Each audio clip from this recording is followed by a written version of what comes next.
Hi, everyone. Welcome. Thanks for joining us. Before we get started, I just want to thank my colleague Russell Selman and Carolina Sabater, who make all of our events happen, and they make them actually look easy, and they are absolutely not. So thank you. You're right, you feel ready? I'm very excited to be talking to Lynne today on the occasion of the release of the book, Susan Rothenberg, The Weather, which accompanies the exhibition at the gallery on 22nd Street, which is closing today. The book has an introduction by me, a really, really thoughtful biographical note by my colleague Jake Brodsky, who is also the wonderful managing editor of the book, afterward by the ever-brilliant David Lewis, who worked closely on the exhibition as well. And then the heart of the book are 6 essays that offer really close readings of individual paintings that are in the show.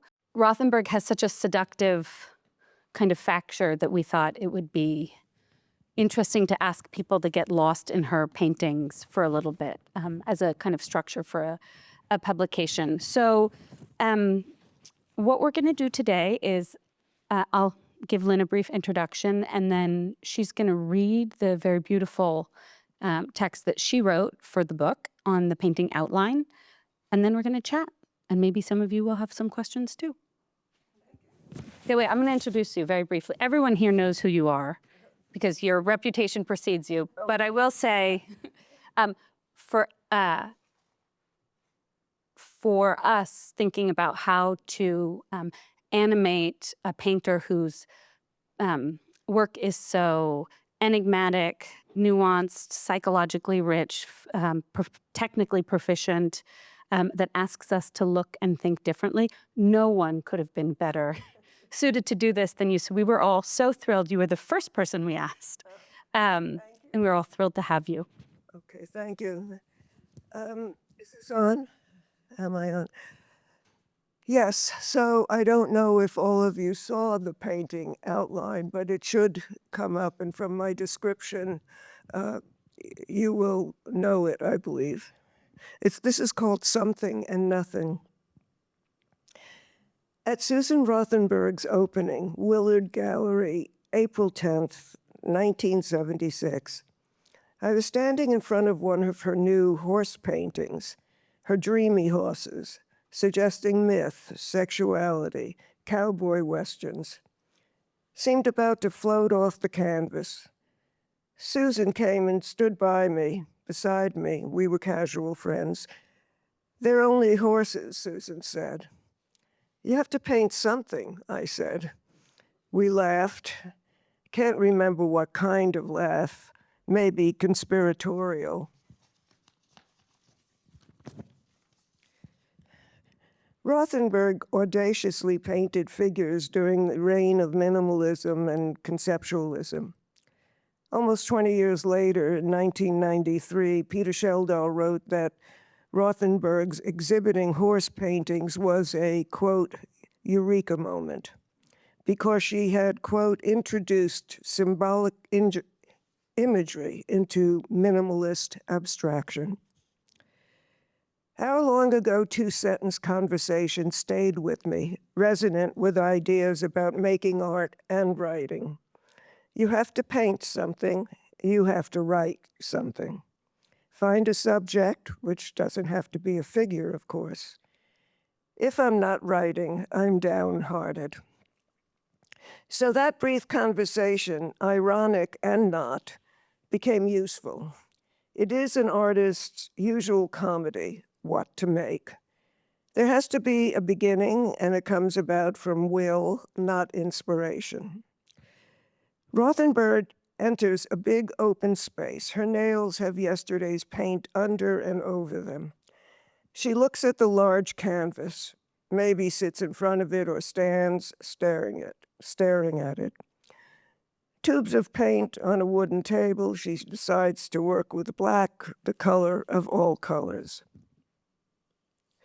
I wake up and quickly make a pot of tea, then go to the computer, which lies on a small portable table, a typing table, an old-fashioned thing. Turn the machine on, watch its little dance to charge itself, rap, tap a few keys, and wait. Wait to begin. A so-called blank canvas is Rothenberg's space to resolve. It's not blank, really. The space exists in relationship to the artist, in an ongoing conversation, one that doesn't stop. So the space can be empty or full, posing an opportunity or perhaps futility. Why fill it? Why not have silence like gaps in conversations? Don't cry over spilled milk, my father said sometimes. It's a funny metaphor. An image, milk on the floor that soon curdles. He never said, tell the truth in writing, but he would have wanted me to. Honesty was important to him. Acrylic and flash paints dry fast, so Rothenberg, I imagine, worked fast. This massive canvas, there's something about it not being filled that is satisfying. An open space lets anything happen. Rothenberg titled the big canvas Outline. What is the outline? I ask myself. The figure at the bottom of the canvas? Or is the entire painting something to come, a mystery?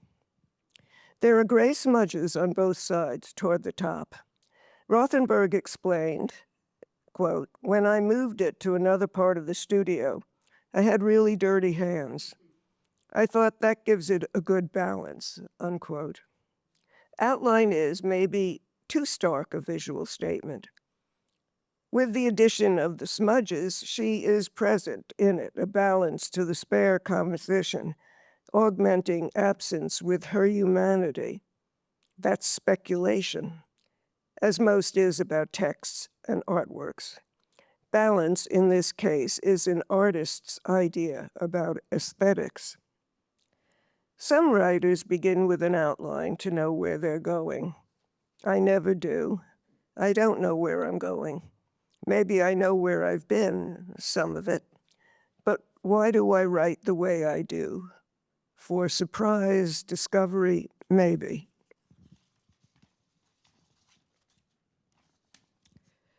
The outline may be the singular object at the bottom of the painting. That figure object might have a mouth. Imagining such possibilities is human. People anthropomorphize. Everything reflects us, like Narcissus' face in the river. Then there's Echo, repeating everything Narcissus says. I have kept wondering what an aesthetic balance meant to Rothenberg. She felt the painting needed it. It needs something, artists often say or think. In a different way that is true in writing, say, it needs more movement, more clarity. Space in writing is literary, imaginative, and not physical, though the concrete poets, and also artist Donald Judd, designed visual poems. Nothing is more real than nothing. That was said by, or written by Samuel Beckett. Nothing is more real than nothing. To an artist, then, a blank canvas is not really empty. Writers can't write nothing, even when writing the word nothing. A reader might experience it, though, something like nothingness, a text meaninglessness. In Waiting for Godot, Beckett achieved that paradox. He did write of nothing and also waiting for nothing. Maybe Rothenberg experienced, as artists and writers often do, a fear of meaninglessness in their work or themselves, a feeling that is fleeting but never entirely subdued. Poet Anne Carson has recently said that cogito ergo sum is better understood as I doubt, therefore I think, therefore I am.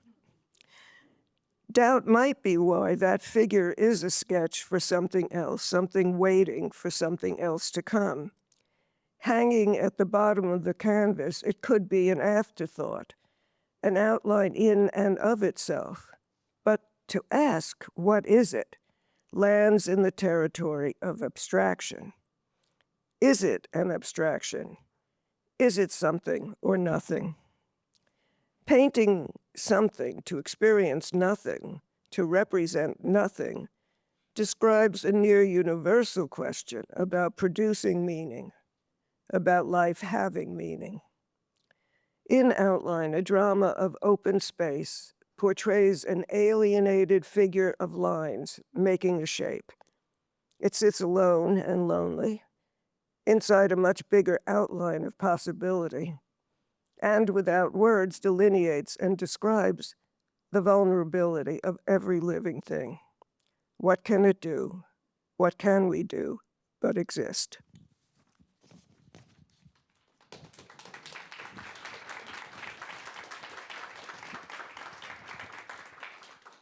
Thank you. Thank you, Lynne, for that. One thing that I really love about your essay is how you run creative processes kind of parallel to each other. Kind of your imagining of Susan's process running in parallel to your own creative process. And I've heard you talk about elsewhere as well, this kind of question of finding an entry point, the kind of universal question of where to begin. You need to start somewhere. And you have used so many different strategies to enter a text. You are one of the most technically virtuosic writers I can think of. To write about art, about fiction, you've used strategies of surrealism, autobiography.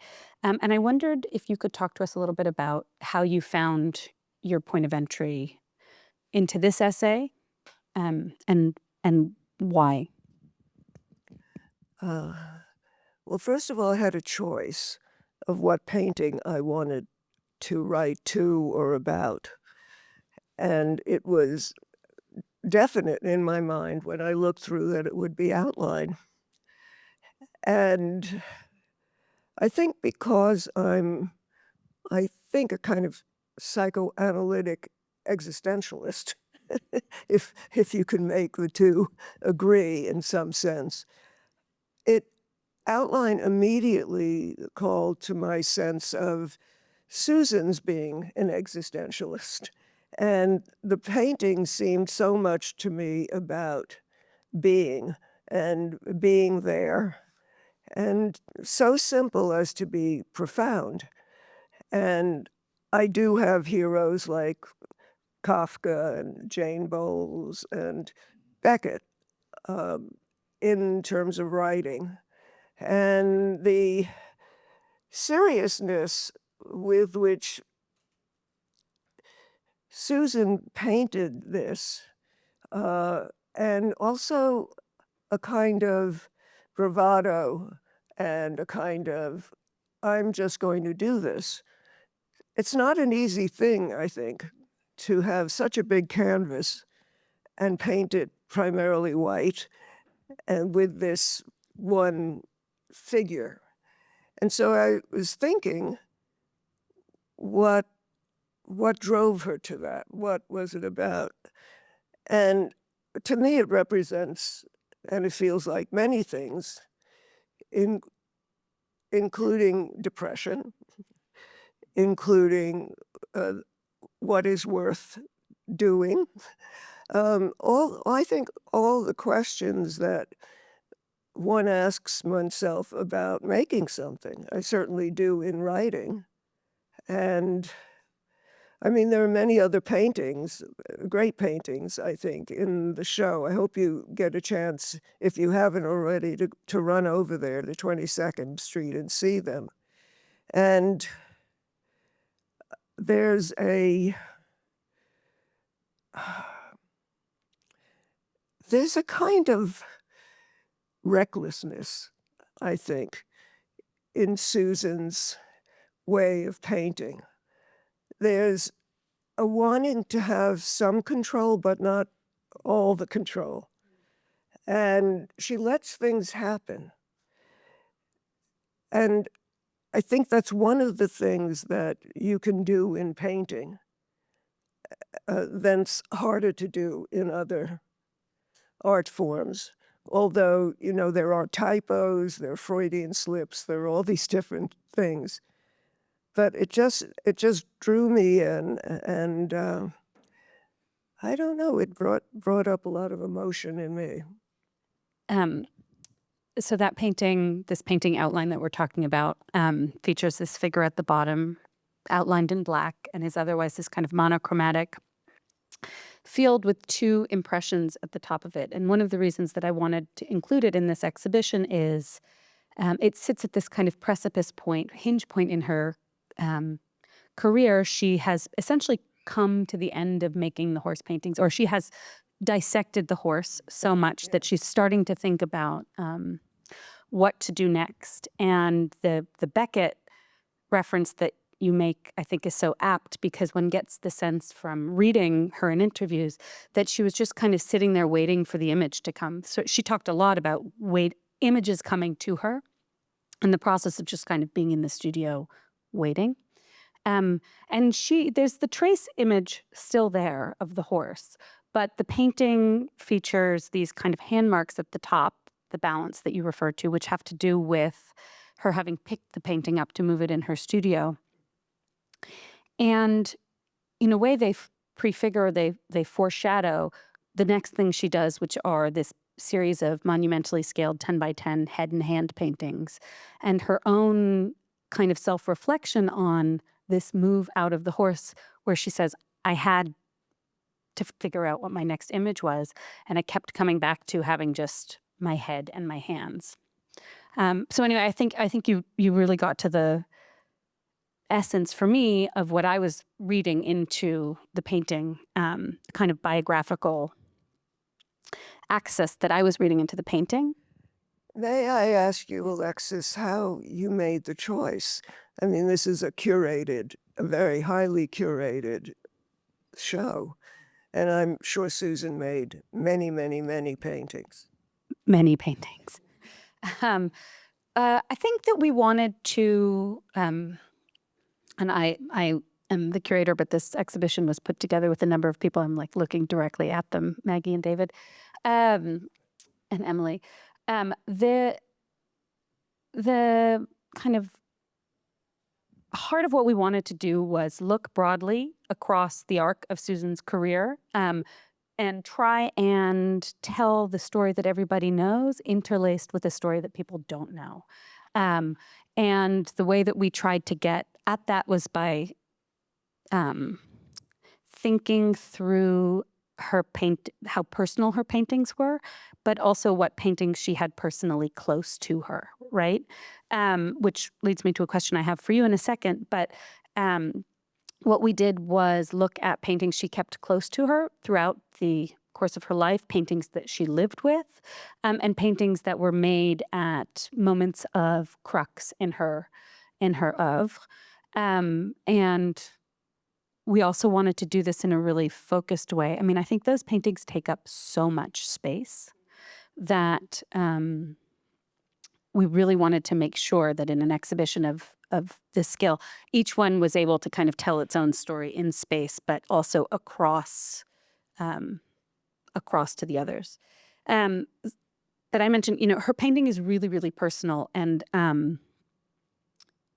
your essay also kind of comes in through the let's call it more autobiographical lens. And you've talked a lot about autobiography. You've written a really unsparing autobiography of your own experience caring. I just consider it nonfiction. Plate vessel. Okay, that's how. On my mother's illness over 11 years.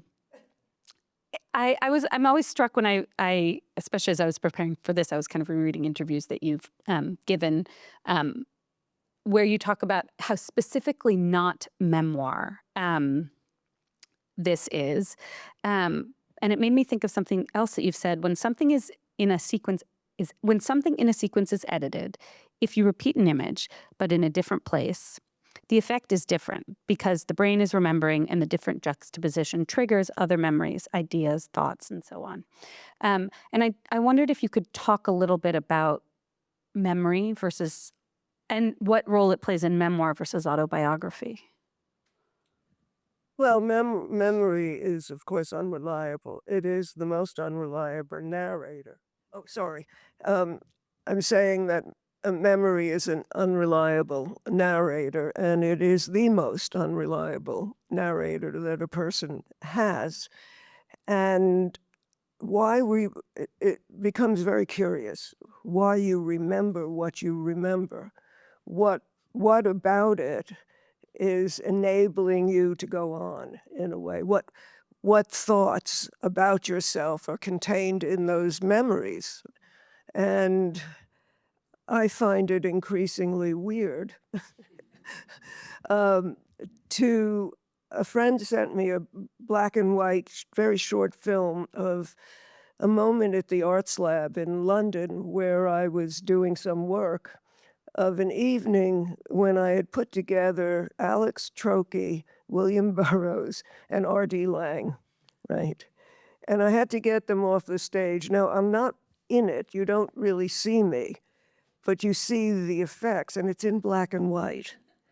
So I couldn't believe that this was a recording of it. I mean, it was short.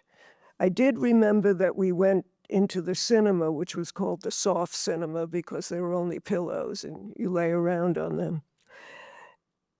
But that version of that reality in black and white, it wasn't that it looked older, it just looked entirely unlike my experience. In relationship to Susan's work, which I've been sort of obsessively thinking about, I think memory comes through in the next kind of figure or image she's interested in, which is the human body and the face. So there's a small painting of two figures, and they're lying down, and they're not touching. They're very close to touching, but they're not touching.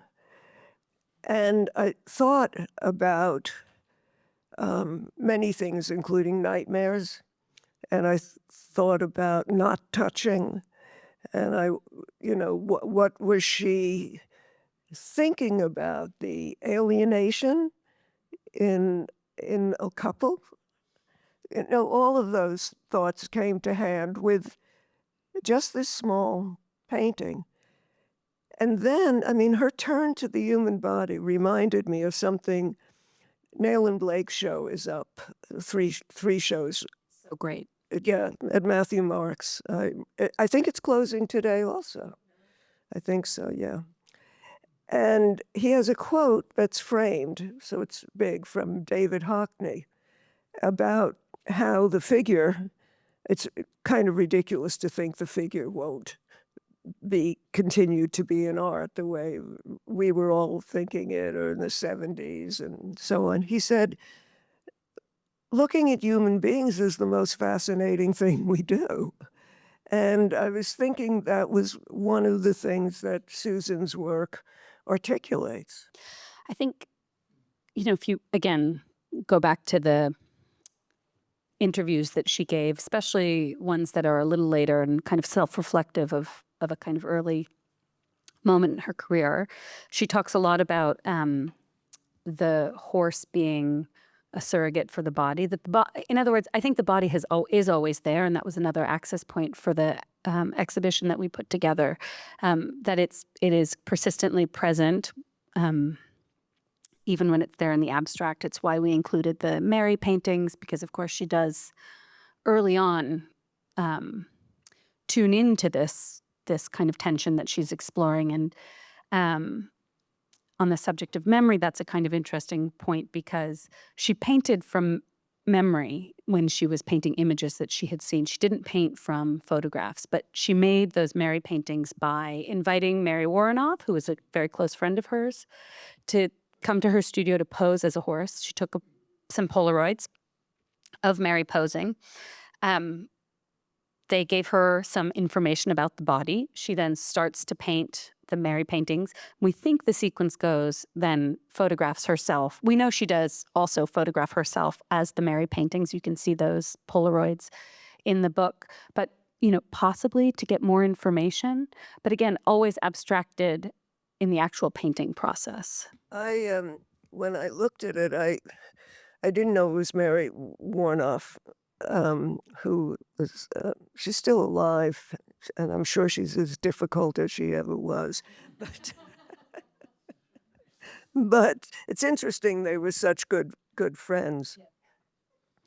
But when I was looking at that, and the figure bending over to be like a horse or a dog, I thought about the commentary on woman as animal, as the ways in which women are have been characterized as not as logical, not as, all of those ridiculous statements.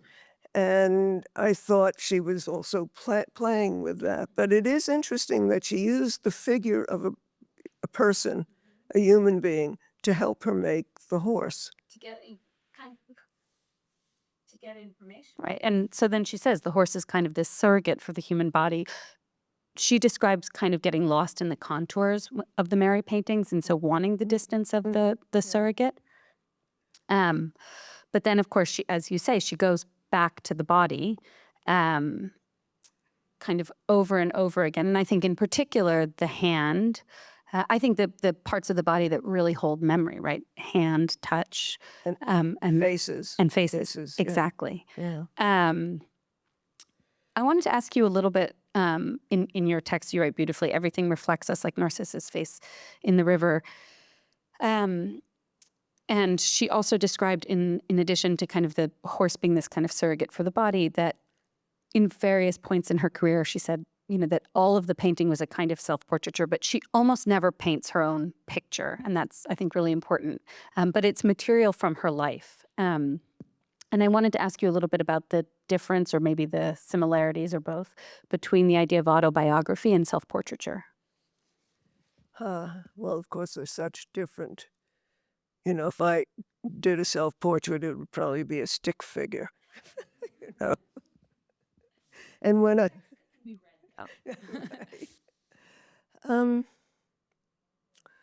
yeah. Well, in making any kind of art, you're leaving out.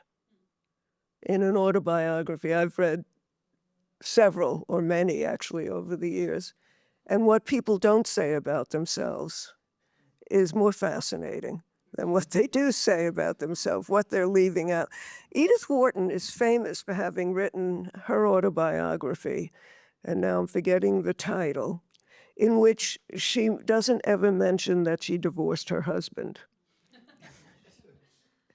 And it's pretty amazing. She also doesn't mention that her husband was alcoholic and was using her money, and that it was a pretty terrible relationship.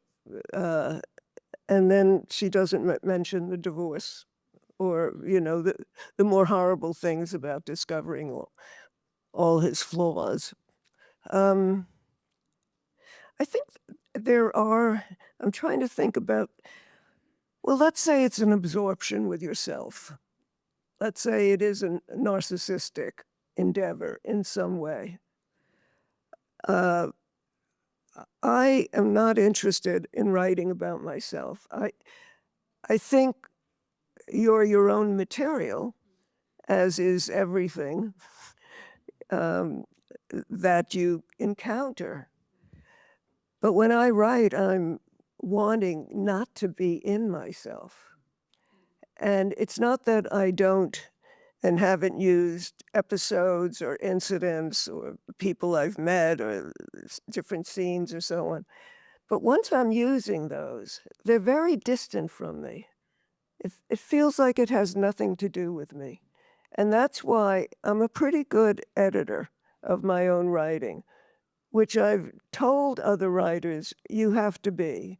Because anyway, in publishing now, apart from some smaller presses, they don't want to edit your book. One friend said to me, well, I thought I would send it to so-and-so, and she could see if she wanted to edit it with me. I said, you're crazy. Don't do that. Finish your book as you want it, and then show it to them, because they don't want to buy a book that they have to spend a lot of time on, you know. And so when the material, for instance, the book you were referring to, Mother Care, I waited about 10 years before I worked on that book, maybe even more than that. Because when it was very fresh in my mind, if I started to write it, which I did about a year after my mother died, I would more or less be reliving. I didn't want to be reliving it. And I wanted it to be material. And I have a pretty good memory, although it's not as great as I would like it to be. But what's interesting for me about writing is you write something and then you can forget it. You know, so I don't remember now a lot of the things that I wrote in Mother Care, for which I had no notes. It was just holding it in my mind. And with self-portraiture, I mean, it is, first of all, I guess in the history of painting, people were looking for models, right, to paint models. And there they were, you know. They could paint themselves. They could work on that. And that to me seems to me a very practical approach. Susan's paintings of those white faces, Blanca, are so very disturbing, really. But to me also, you know, very cannily represents the many selves that one can have. I mean, it's, you know, prosaic even to say that. It's more about how they're painted, frankly, which are hard to look at in a way. So that painting is one of two that she made in 1996 after getting stung by a bee or several bees. Anyway, getting stung and going into anaphylactic shock. And she describes having had this kind of out-of-body experience of herself kind of floating above herself, looking at it. And it does have that kind of haunting quality, the kind of ghosts of selves past coming to revisit. Did she have to go to the hospital? She did. I'm looking at the source. Because anaphylactic shock is no joke. It's really serious. Yeah. People do die from it. And I do think if you look, I mean, there's something, I think, maybe spectral about all of her painting. I mean, outline. But I think you're right about outline, that there's something process oriented about it. In other words, it's a kind of marking a moment in time, and provisional in a really, I think, profound way. Whereas those paintings, especially her paintings kind of from the 90s on, take on I mean, they're witchy. There's like an almost witchy quality to them. They're spiritual in a different way, that I don't want to ascribe to any one thing, but that certainly is marked in time by that kind of point. I was very surprised by, I think there were 4 paintings with religious Overtones? yeah. And what? Which ones would you say? But doesn't she have titles that sort of seem to indicate that? Maybe. Okay, anyway.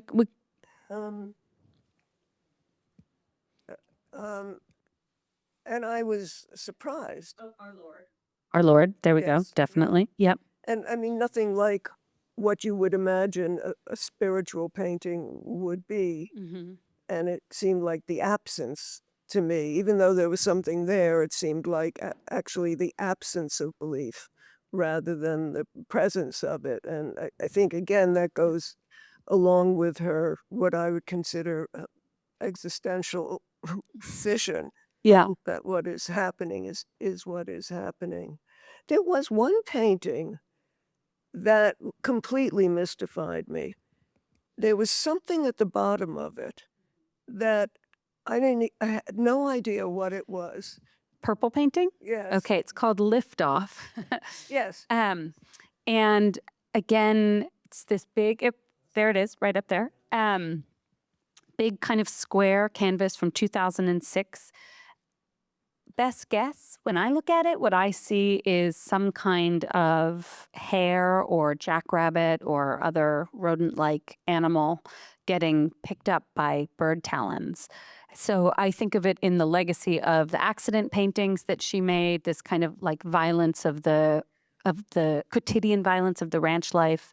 But because of the intensity of that purple, it also has a kind of and the title, Liftoff. I think there's a kind of ecstasy to it that reminded me also of what's happening in the painting Our Lord, which, she kind of perfunctorily described as a man with an erection, dreaming of a man with an erection, but it is actually some kind of like out-of-body sexualized experience, when you just think about the painting itself. So, yeah, I for me, there's a kind of ecstatic violence to it. May I ask you, as somebody who really knows her work and much more about her biography after she left New York anyway, how did she feel about the way that her work was looked at when she started the horses, which was, as Sheldon said, something quite different? That's a great question, and I'm actually not sure I have an answer. In that, she doesn't. One thing that is notable is that when you read her voice, she doesn't talk about a kind of before and after in the way that the historical reception of her work delineates a kind of a horse and then everything else. So I guess, and that was actually an impetus for the show as well. There was a kind of desire to see the continuum of a practice, that the horse is an episode within a larger story that is meandering and diverse, but also incredibly consistent in some profound ways. Again, this idea of the body, of the treatment of her particular kind of facture, the idea of the weather, which is there from the very beginning, her unique handling of space, this kind of way that the foreground and the background recede and emerge into each other. All of that, and then of course ideas about doubling and division. There's the center line that she's talked a lot about, of course, but then one of the horse where there are two horses, exactly, but they actually are merged, and it's geometric. Dos Equis. Yep, they're crossed in the front. Yeah, that's a brilliant painting. It's unbelievable, right? Yeah. To me, it's like, okay, it takes on everything that's happening in minimalism at the time, right? The monochromatic Yes. field, the geometry of the Euclidean geometry, and then everything's askew, right? Like, so there's no reason for those X's they're not centered on or dividing the plane in any logical way. They're all kind of, it's like she's destabilized them, like knocked them off in some way. There are a number of, I can't say maybe a number, but two paintings, and I'm forgetting their names, where there's definitely a division right in the middle, and that dividing line is also very compelling to think about. What is your response to that? Well, she talks, I think the center line is in a way probably more than the horse itself what like galvanized the response to her, which was this ability to play with the tropes of the kind of visual tropes of the moment in ways that were both authentic to the kind of historical period, but also undermining in some way or disorienting. So she's using that kind of language. And in some ways, when you think about the Mary paintings, which are the paintings in terracotta at the front, which have that dividing line, they have a almost like Bryce Martin-esque compositional structure, right? These kind of two monochromatic fields abutting each other, but all then interspliced with the contours of the body as the horse. So they're uncanny in some way, right? They're like this familiar language that's then defamiliarized. I often see dividing lines as a way of representing conflict. That these two sides don't easily, uh, even though they seem to relate to each other, they are different positions. And I think in many ways, Susan was quite anarchic in the way that she made work, and how she would let a painting be. There's one where it looks like a face. It's like a round ball with a lot of paint around it. And it's not a face, but it could be. It's entirely open to reading. I forget the title of it. The last painting the last painting, the green painting. Yeah? Yeah. Yeah. So it's untitled. And I always get the subtitle wrong. It's either green hands, band, green hands. Oh, yeah, they're Yeah. hands. Yeah. And again, so this idea of returning to the head as a kind of abstract form, but I think you're right. There's no way to say that's a head here. And then the hands palpating the form. Right. Again, to me, it's mysterious, but it also is disturbing. And perhaps because the hands are seem to be holding it like that. But it too shows, I mean, I was trying to think before I got into a traffic jam about the difference between photography and painting. And I guess it's about presence. A photograph, and I love different photographies and I'm into it, and a lot of people don't like painting as much as I do. And what? A lot like them more. Right. But I was thinking about what the difference is, and I think you really feel with a painting the presence of the artist. That there's a way in which you know that someone was there.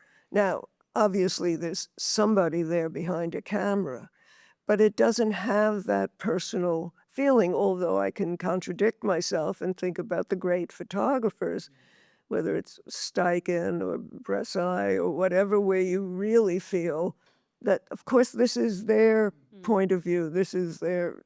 So, I contradict myself, and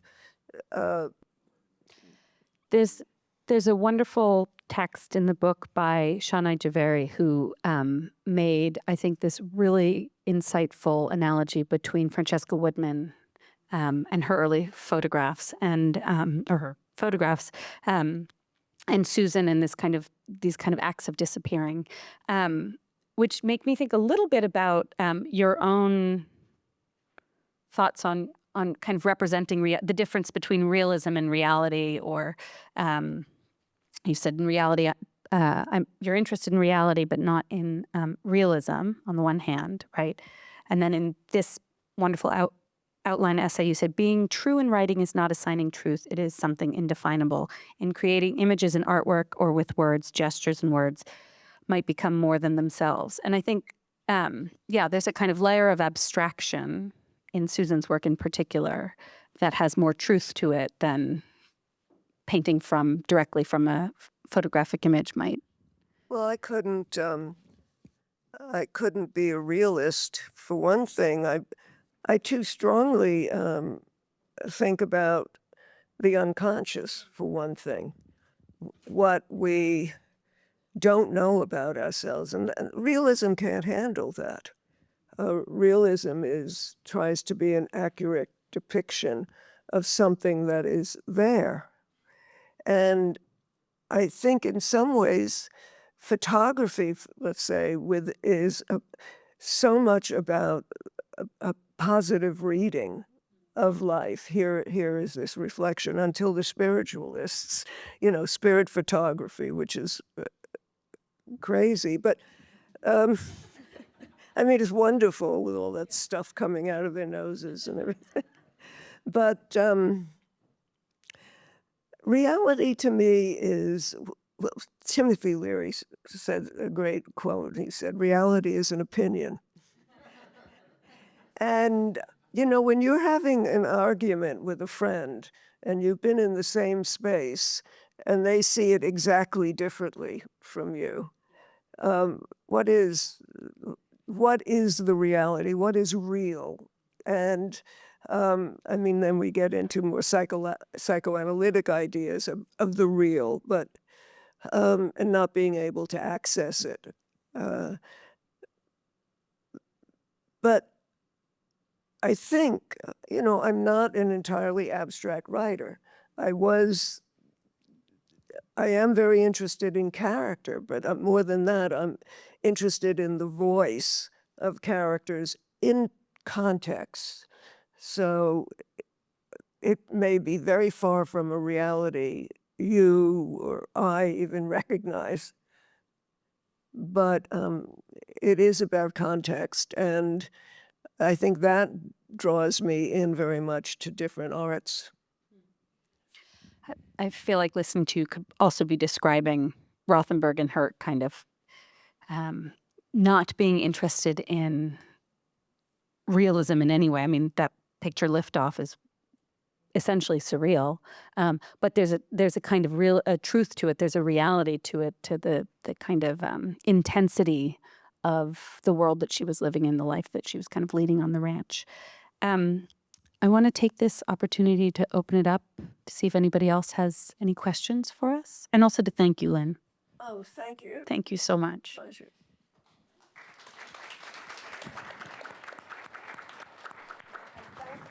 Thank you for your curated show. It's just brilliant. Okay. Russell's got the mic. Thank you. Thank you for your beautiful writing. I'm wondering if you could talk a bit more about the touch, specifically the smears on top of outline. Because when I was just sitting or standing in front of that painting like an hour ago, I was just wondering, what are those marks and are they intentional? And that those were actual touch is really striking because, you know, when you go see a painting, there's something almost sacred that you're not supposed to touch, the look but don't touch thing. But that was broken there by the artist herself. And you were also talking about the touch of the hand and the head and the holding, which to me also relates to being and being there, being with. So if you could talk more about that. Thank you. Is the question about her intention in terms of how she made that painting? More about just your opinion on touch in painting and in writing and as relation between people. There are so many things writing can't do, which is why I look to other arts. For instance, simultaneity. I mean, you can try to make that work, but often it's very hard. Film can make it work much better, I think. And in painting, of course, you have underpainting, and what was started and what isn't necessarily finished, but kind of there, the palimpsest. But about touch, and that she touched the paintings, that particular painting, and carried it. Well, again, she is anarchic. She has an attitude, I think, toward her work that is both serious and probably she doesn't take herself that seriously. And it's there in that work. It's there when she doesn't make it pristine. You know, she's not going to finish it off with some, you know, the skill that she has is in part not to use that skill, but she understands something that she's going for. In her Archives of American Art interview, she says, and I write about this a little bit in the book because I just loved it so much.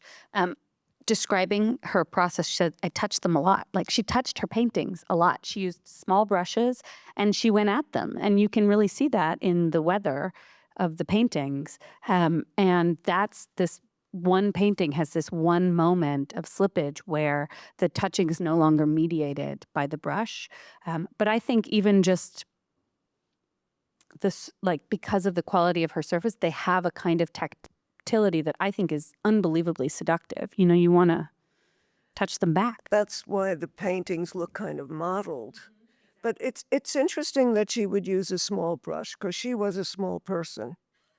I speak as a small person with I laugh as a small one. with a small hand. Yeah. And do you know how wide the brush would be? I mean, I don't, and I think, to be transparent, when you look at pictures in the studio, there are many kinds of brushes, but, you know, I think they were pretty narrow. Yeah. I mean, I think, and if you look at the facture, they're kind of, yeah, short and narrow.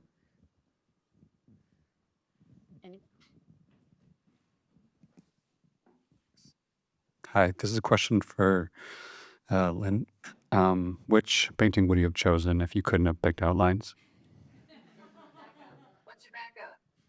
Oh, I have to look at all of them again. I might have chosen the more formal one with the horses that are more geometric and that meet in this funny way, because I think she was really playing around with minimalism and bringing this figure into it very, very directly. But there are so many others. The couple lying in bed, you know, that very small painting, because I love small paintings. And there's something very harsh about it. You know, it's not a soft painting of two people lying in bed next to each other. There's some more drama there. There's some more conflict. I think she was a painter who was kind of conflict, you know.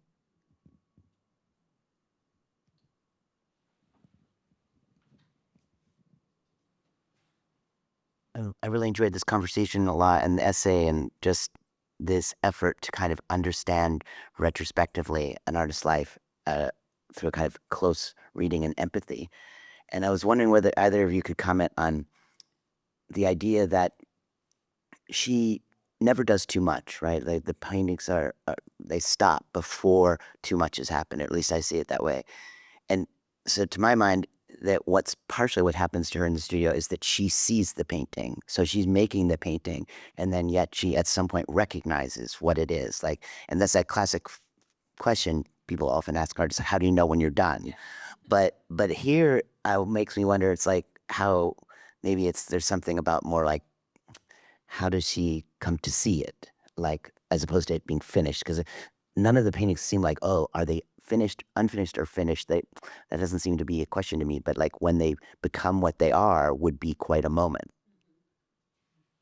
I go on to your question, because it's a great one. And it reminds me of something that you were saying about editing, and your friend asking for the opinion of having another editor contribute. And I think that's actually a really fundamental difference with painting, which is that it's another painter can't go, you don't go into another painter's painting. You might give a read on it, right? But you're not going to get in there in somebody else's prose, in somebody else's paint in the same way, which again, I think just underscores the mystery to me around how one knows as an artist when, or as a painter, like when it's ready for its release.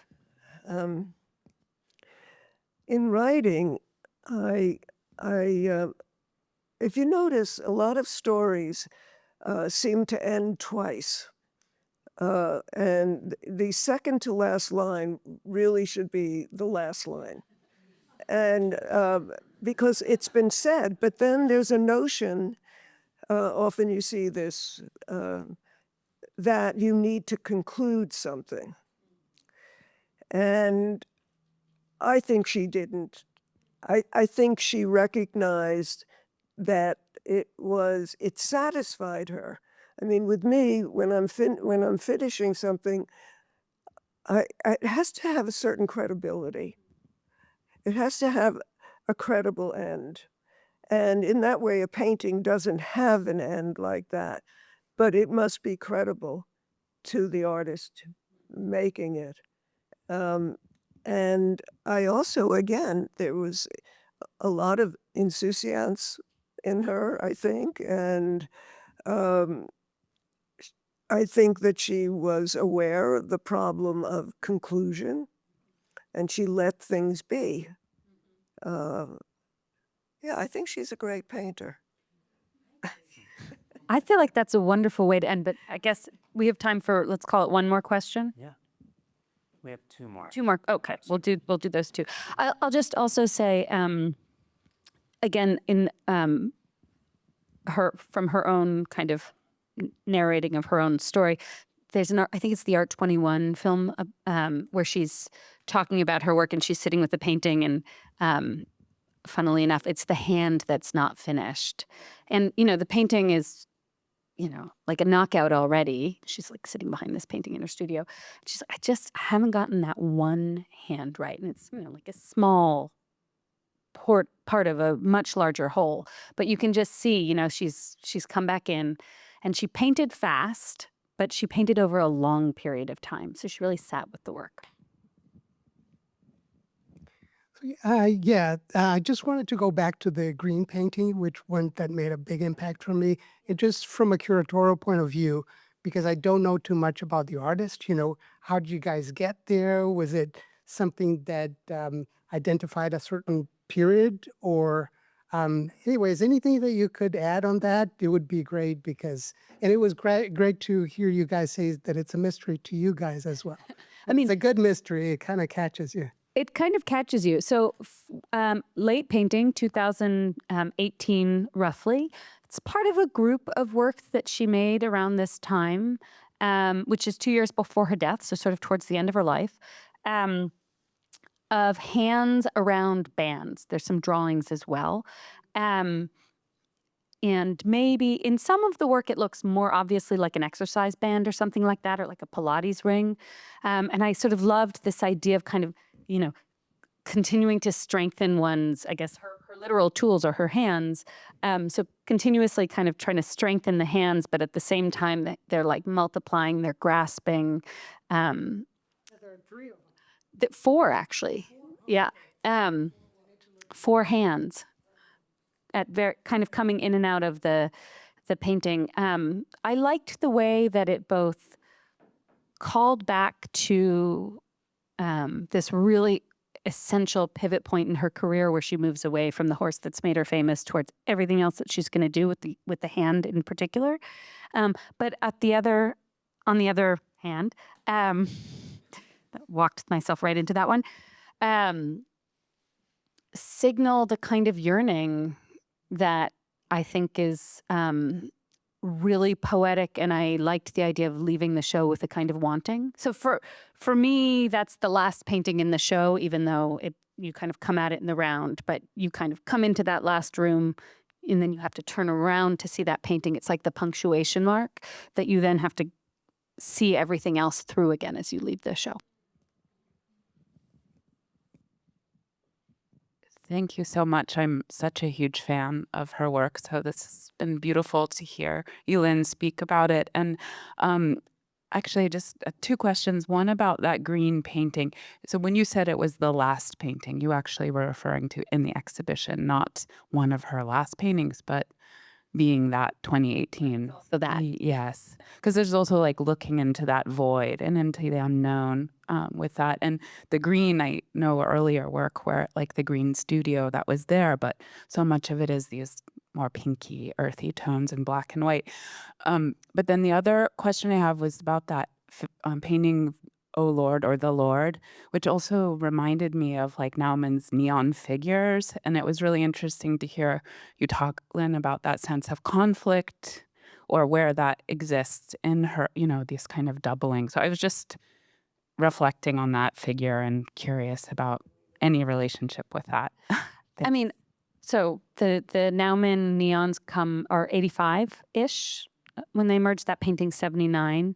But I actually think, I mean, we could have a whole other conversation about this. Sorry, I'm answering a question that is definitely to you, but I just want to say, I think, look at the marionette paintings. I think there is a lot of work to be done revisiting Naumann through the lens of some important moments that Rothenberg had in her own career, the idea of the body in pieces, aging, compositional structure, all of that. I don't think I know enough to really respond to that, but if you're talking about the influence of one or the other, you can't imagine that there wouldn't be discussions about what they're doing and why. I've never wanted to have those discussions with the person I live with. And I've always avoided being involved with a writer.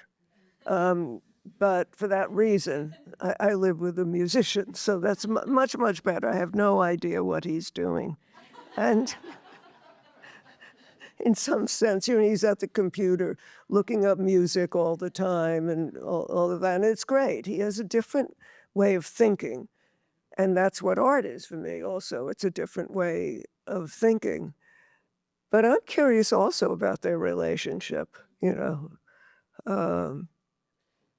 very actually. I mean, I think we know it was a deep and intense one, and they were out there pretty isolated, right? I mean, first of all, Galisteo is pretty far away from anything, and It's such a powerful choice. It's a really profound move, right? And they were in each other's studios, so we know that. But they meet in 87, 80, so 88, and they move out to the Susan moves out to the Ranch Code of 89, 90. So that's when the kind of, I think, intense conversation about making takes off. Thank you so much for coming, everyone. And thank you, Lynne, again.